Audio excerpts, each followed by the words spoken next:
Sasa ili sasa tuweze kuliweka sawa hili na tuelewane, let's go to our simulation, kwamba hapa tuna simulation yetu ambapo nikibonyeza hapa maanake nitaruhusu voltmeter ipo pale juu kwa lengo la kusoma hizo signals changes au kuonesha mwelekeo sahihi wa induced EMF au induced current ambayo ina be produced hapa.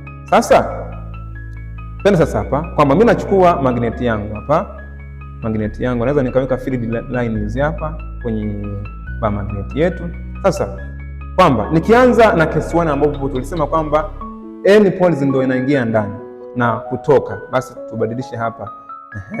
Sasa nikishabadilisha hapa, nikichukua n pole yangu hapa ikawa inaingia ndani ya coil, tunaona kabisa kwamba kwenye voltmeter huku inalala kwenye upande wa negative, lakini ikiwa inatoka tutaona kwamba voltmeter ina deflect kwenye upande wa positive, na hili ndio lengo letu.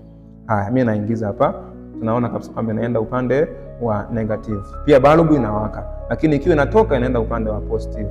Lakini je, vipi nikibadilisha pole yangu hapa ikawa ni south? Haya, twende kwamba ikiwa inaingia inaenda upande wa positive, lakini ikiwa inatoka inaingia upande wa negative.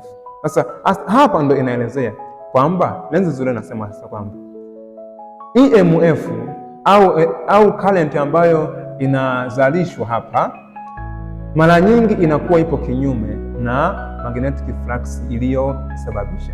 Kikubwa Lenz's law hii hapa tunaweza tukaisema kwamba ni law ya upinzani au sheria ya upinzani.